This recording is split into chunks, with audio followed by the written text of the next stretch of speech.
कॅनव्हामध्ये account काढल्यानंतर पहिल्यांदा जेव्हा ते आपण ओपन करतो, त्यावेळेला आपल्याला अशी स्क्रीन दिसते. यामध्ये ते तुमच्याबद्दलची थोडीशी माहिती समजून घेतात, म्हणजे तुम्हाला त्यानुसार एआय आपल्याला सजेशन्स देते किंवा टेम्पलेट्स सजेस्ट करते. तर आपण पहिल्यांदा इथे घेणार आहोत टीचर किंवा स्टुडंट किंवा पर्सनल कुठलंही तुम्ही इथे घेऊ शकता. स्मॉल बिझनेस असेल तुमचा, एखादा छोटासा गृहउद्योग असेल किंवा एखादी एस-एम-ई असेल, तर तेही तुम्ही इथे घेऊ शकता. तुमचं ऑर्गनायझेशन असेल, तर चॅरिटीकरता तुम्ही पोस्ट तयार करू शकता, त्याही इथे घेऊ शकता. आणि मोठ्या कंपन्या तर हे वापरतातच. इन हाऊस त्यांचे डिझायनर्स हे वापरू शकतात. तर अशा वेगवेगळ्या प्रकारचे इथे प्लॅन्स आहेत. प्लॅन्स नाही आहेत, पण एक पाथवे आहेत, की जे तुम्हाला गाईड करतात पुढे वापर करताना. आपण इथे स्टुडंट म्हणून घेऊया, जो लोएस्ट बिट आहे. त्यानंतर आपण कोणत्या ह्याच्यात आहोत, कोणत्या स्टेजमध्ये आहोत शिकण्याच्या, त्याच्यामध्ये घेऊ शकतो. आपण समजा प्रोफेशनल डेव्हलपमेंट घेतलं, कंटिन्यू केलं. मग इथे तुम्ही रेफरल देऊ शकता, लोकांना इन्व्हाईट करू शकता तुमच्या टीमला किंवा इथनं आपण स्किप करू शकतो. तर मी स्किप केलं. स्किप केल्यानंतर हे तुमचं वेलकम झालेलं आहे. आता तुम्हाला या इंटरफेसची थोडी माहिती देतो. आता आपण बघूयात या वेलकम स्क्रीनमध्ये काय-काय आहे. तर आता हा आपला होमचा डॅशबोर्ड आहे. इथे आपल्याला नवीन प्रोजेक्ट सुरू करण्यासाठी वेगवेगळी टूल्स, टेम्पलेट्स दिलेली आहेत. ठीक आहे. तर आपण डाव्या बाजूने सुरू करू. इथे तुमचं नाव असेल, पर्सनल अकाउंटचा नंबर असेल. तुम्ही प्रो अकाउंट घेतलं तर हे प्रो अकाउंटचं बटन निघून जाईल आणि तुम्हाला अजून काही फीचर्स ऑन केली जातील. त्यानंतर हे आहे होम पेज, जसं की मी म्हटलं. त्यानंतर इथे आहेत प्रोजेक्ट्स, जे आत्ता एम्प्टी असेल. त्यानंतर टेम्पलेट्स. टेम्पलेट्समध्ये तुम्ही तुमच्या उद्देशानुसार इथे टेम्पलेट सर्च करू शकता. वेगवेगळ्या आकाराची, वेगवेगळ्या सब्जेक्ट्सची, वेगवेगळ्या टेस्टची, वेगवेगळ्या पद्धतीची. मग एखाद्याला पोस्टर फोटोग्राफचं कोलाज करायचं आहे, एखादं रील बनवायचं आहे किंवा एखाद्याने टाईम टेबल बनवायचं असतं. खूप सारे प्रकार याच्यामध्ये आहेत. व्हिजिटिंग कार्ड बनवू शकता तुम्ही. तर अशा अनेक प्रकारच्या गोष्टी इथे तुम्ही तयार करू शकता, ते सुद्धा फ्रीमध्ये. आणि या सगळ्या गोष्टी आपण कशा बनवायच्या ते इथून पुढच्या व्हिडिओमध्ये बघणार आहोत. तर हे झाले टेम्पलेट्स. ह्याच्या कॅटेगरीज आहेत: business, social media, video, marketing, custom prints, cards, education. Education म्हणजे टीचर्स असतील तर त्यांना त्याच्यात काय काय यूज करता येईल ते सगळं दिलेलं आहे. किंवा सोशल मीडियामध्ये सगळ्या सोशल मीडियाच्या पोस्ट साईज आणि स्टोरीजचं दिलेलं आहे. बिझनेसमध्ये तुम्हाला वेगवेगळ्या प्रकारचे जे कम्युनिकेशन टूल्स लागतात ते दिलेले आहेत. आणि तुम्हाला करायचं एवढंच की क्लिक करून फक्त तिथे त्या टेम्पलेटला लोड करायचं आहे आणि एडिट करायचं आहे. इतकं सोपं काम आहे. पण मित्रांनो, तेवढं सोपं पण नाही आहे. ठीक आहे. फोटोजमध्ये तुम्हाला फ्री युजेबल फोटोज जे आहेत ते दिलेले आहेत. ह्याच्यामध्ये ह्याचं कॅटेगरायझेशन आहे समर किंवा बीच सनसेट. तुम्ही शोधून टाकू शकता. आता इथे तुम्हाला रुपीचं सिम्बॉल किंवा रुपी आणि पेड दिसतंय. हे मात्र तुम्हाला तसे डायरेक्ट वापरता येणार नाही. पण बाकीचे सगळे फोटो की ज्यांच्यावर हा सिम्बॉल नाही आहे, ते तुम्ही वापरू शकता. आणि एखादा फोटो खूपच आवडला तर तेवढाच फक्त पे करून तुम्ही वापरू शकता. असंही याच्यात सोय आहे. आयकॉन्स आहेत. सेम वे जशा इमेजेस आहेत तसे आयकॉन्स आहेत. तुम्ही वापरू शकता हे पेड किंवा फ्री. आता आपण एक सोशल मीडियाची पोस्ट तयार करू. समजा आपल्याला भारताच्या स्वातंत्र्य दिनाच्या शुभेच्छा देणारी पोस्ट बनवायची आहे मराठीमध्ये. तर आपण पहिल्यांदा काय करणार, इथे सर्चमध्ये टेम्पलेट सिलेक्ट करणार. त्यानंतर इथे आपल्याला पाहिजे इंडियन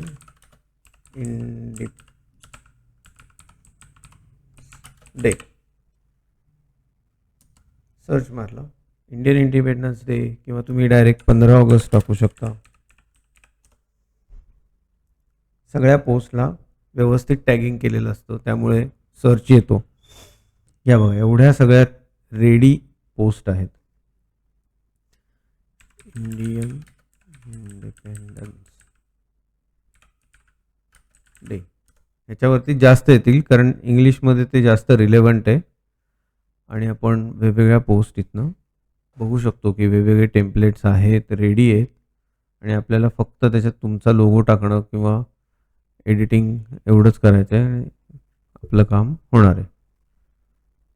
तर आता आपण घेऊयात blank canvas. Create a design आणि इंस्टाग्राम पोस्ट. टेम्पलेट मी न घेण्यामागचं कारण एवढंच की त्याच्यामध्ये तुम्हाला खूपच शॉर्टकट पडतात आणि शॉर्टकट पडले की शिकणं होत नाही. त्यामुळे ब्लँक कॅनव्हास वापरून डिझाईन कसं तयार केलं जातं ते आता मी तुम्हाला दाखवणार आहे. चला सुरू करूया. तर इथे आपण बघतोय की हा एक पॅनल जो आहे हा सगळ्यात महत्त्वाचा पॅनल आहे. इकडे आहे कॅनव्हास आणि इकडच्या बाजूला आपल्याला वेगवेगळे सेक्शन दिसतील ज्याच्यामध्ये हे एलिमेंट्स आहेत. टेक्स्ट टाकायचे एलिमेंट्स आहेत. अपलोड केलेले फोटोग्राफ्स आपल्याला इथे दिसू शकतात. ॲडिशनली तुम्ही ड्राईव्ह, इंस्टाग्राम आणि ड्रॉपबॉक्स ही अकाउंट्स पण याला कनेक्ट करू शकता. त्यानंतर एक ड्रॉइंगचं टूल नवीन आलेलं आहे कॅनव्हामध्ये. ते ड्रॉइंगचं टूल कसं वर्कआउट करतं हेही मी दाखवणार आहे. आणि एक यामध्ये आपल्याला फ्री फॉर्म ड्रॉइंग करता येऊ शकतं आणि जे तुम्ही डिझाईनमध्ये वापरू शकता. पूर्वी ही फॅसिलिटी नव्हती, ही आत्ता रिसेंटली ॲड झालेली फॅसिलिटी आहे. त्यानंतर प्रोजेक्ट्स आहेत. तुम्ही प्रोजेक्ट्स तयार करू शकता, फोल्डर्स तयार करू शकता आणि त्यानुसार त्याचे ॲसेट्स तुम्ही त्या प्रोजेक्टला सेव्ह करू शकता. उदाहरणार्थ आता हे अनटायटल्ड डिझाईन आहे. इथे पण तुम्ही बघत असाल अनटायटल्ड डिझाईन आहे. आपण याला नाव देऊ 15 ऑगस्ट पोस्ट. ठीक आहे, 15 ऑगस्ट पोस्ट असं झालेलं आहे. ठीक आहे, आता डिझाईन एलिमेंटवर परत इथेही तुम्ही टेम्पलेट सर्च करू शकताच बरं का. तर मी आता इथे पहिल्यांदा दाखवणार आहे एलिमेंट्स. एलिमेंट्समध्ये हे लाईन्स आणि शेप्स आहेत, ग्राफिक्स आहेत, स्टिकर्स आहेत, फोटोज आहेत, व्हिडिओज आहेत, ऑडिओज आहेत. या प्रकारामध्ये आपल्याला एलिमेंट्स मिळतात. Lines, graphics, stickers, photos, videos आणि ऑडिओ. तर ह्याच्यामध्ये सुद्धा अजून उपप्रकार आहेत जे म्हणजे आता हे लाईन्स आणि शेप्स आहेत. ते एवढेच फक्त मिळणार आहेत का? तर नाही. तुम्ही समजा जर ग्राफिक्समध्ये गेलात तर तुम्हाला अजून कॅटेगरीज मिळतील. एवढे कलेक्शन्स आहेत छोटी छोटी जे आर्टिस्ट लोकांनी तयार केलेली आहेत आणि ती कॅनव्हावर अवेलेबल आहेत. फीचर्ड आहे. तर इथे तुम्ही सर्च करू शकता इंडियन फ्लॅग. इथे तुम्हाला वेगवेगळ्या प्रकारचे फ्लॅग मिळतील.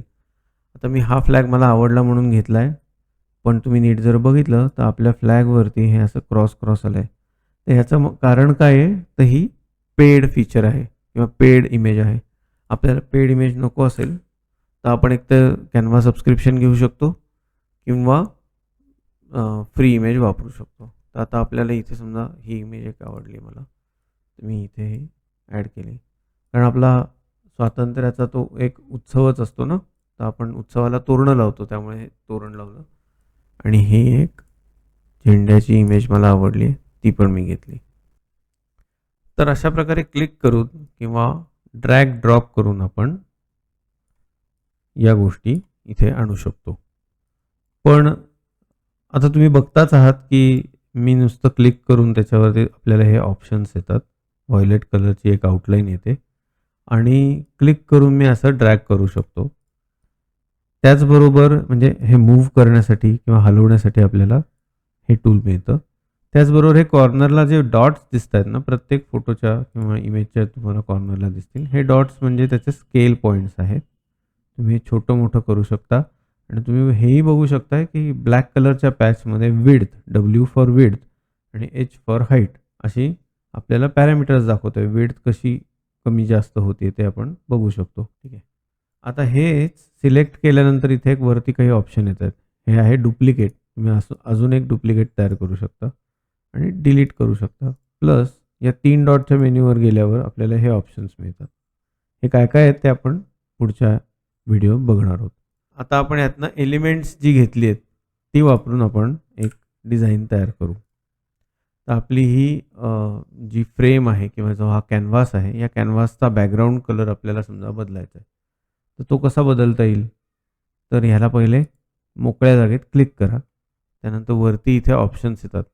कुठल्याही सिलेक्ट केलेल्या ऑब्जेक्टला इथे वरती ऑप्शन्स येतात म्हणून याला ऑप्शन बार आपण म्हणू शकतो.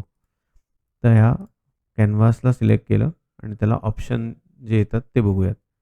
आता तुम्ही या बाजूला लक्ष ठेवा. मी जेव्हा कलरवर क्लिक करेन त्यावेळेला इकडे तुम्हाला कलर पॅलेट ओपन झालेलं दिसेल. कलर पॅलेटमध्ये काय असतं तर एक कलर सिलेक्ट करण्याचा सेक्शन आहे. हा पॉपअप येतो. त्यानंतर ग्रेडियंटही तुम्ही देऊ शकता बॅकग्राऊंडला. आता आधी फक्त सॉलिड कलर देतात होतं, आता ग्रेडियंट पण देता येतो. इथे तुम्ही ब्रँड कलर ॲड करू शकता. म्हणजे तुमचं जर ठराविक कलर फिक्स असतील तर ते तुम्ही इथनं ॲड करून तुम्ही ते रेग्युलरली वापरू शकता वेगवेगळ्या पद्धतीने. त्यानंतर इथे हे फोटो जे आपण वापरले त्यातले कलर तो दाखवतोय. हे कलर्स आहेत. त्यानंतर इथे डिफॉल्ट कलरचा एक सेट आहे आणि डिफॉल्ट ग्रेडियंटचा एक सेट आहे. ते वापरूनही तुम्ही इथे डिझाईनला बॅकग्राऊंड देऊ शकता. त्याचबरोबर समजा एखादी छान वेगळी काहीतरी बॅकग्राऊंड हवी आपल्याला, समजा ढगांची बॅकग्राऊंड हवी आहे आकाशाची, तर आपण इथे सर्च करू शकतो स्काय विथ क्लाउड्स फ्रेश. त्याच्यात त्यांनी ग्राफिक्स पण दिले बघा. त्यानंतर हे फोटोग्राफ्स पण दिलेत आणि व्हिडिओज पण दिलेत. ठीक आहे, आपण आता पहिले फोटोग्राफ्स बघू. See all. मग ह्यात फ्रीवाले पण आहेत आणि पेडवाले पण आहेत. समजा तुम्हाला फ्रीवाले फोटोग्राफ्सच फक्त बघायचे आहेत, कसे बघाल? तर इथे तुम्ही फ्री टाईप केलं तर त्याचा उपयोग नाही. पण इथे हे जे सेटिंग्ज आहे त्याच्यावर क्लिक करा. त्यानंतर इथे फ्री नावाच्या ह्याच्यावर क्लिक करा आणि हे तुमचे सगळे फ्री फोटोग्राफ्स अवेलेबल तुम्हाला दिसतील. मग ह्यातला कुठलाही एक फोटो ड्रॅग करायचा, असा ड्रॅग करून कॅनव्हासवर ड्रॉप करायचा. मगाशी जशी आपण फ्लॅग एडिट करताना जी क्रॉपिंग विंडो आणि त्याच्या बाहेर गेलेला फोटो दिसत होता तसंच आत्ता दिसतंय. सोडून द्या. ही झाली तुमची इथे इमेज तयार. आता ही आपल्याला सगळ्या बॅकग्राऊंडला घ्यायची आहे. ठीक आहे, पुढे घ्यायची नाही आहे. मग ह्याच्यावर राईट क्लिक करा आणि set image as a background असं सेट करा. आता तुमच्या सगळ्या कॅनव्हासला ही इमेज अप्लाय झाली. आता तुम्ही तुमचे हे एलिमेंट्स ॲडजस्ट करू शकता इथे. असं आपण ट्राय पण करून बघू शकतो. पॉइंटर न्यायचा, सोडायचं नाही क्लिक, परत काढून घ्यायचं.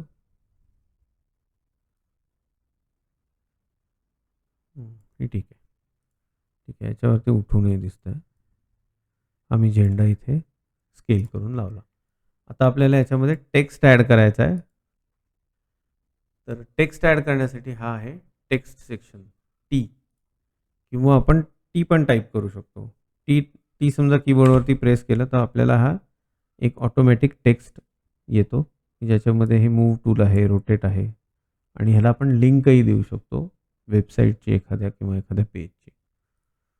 तर आत्ता आपण हे इथे टेक्स्ट घेतलं आहे. मी सगळे ऑप्शन्स दाखवण्यासाठी हे रेडी प्रीसेट, जसे टेम्पलेट आहेत तसे हे रेडी प्रीसेट आहेत, ते तुम्ही वापरूनही करू शकता. पण मी तुम्हाला टेक्स्टचे ऑप्शन दाखवायचे आहेत म्हणून हे सिलेक्ट केलं आहे.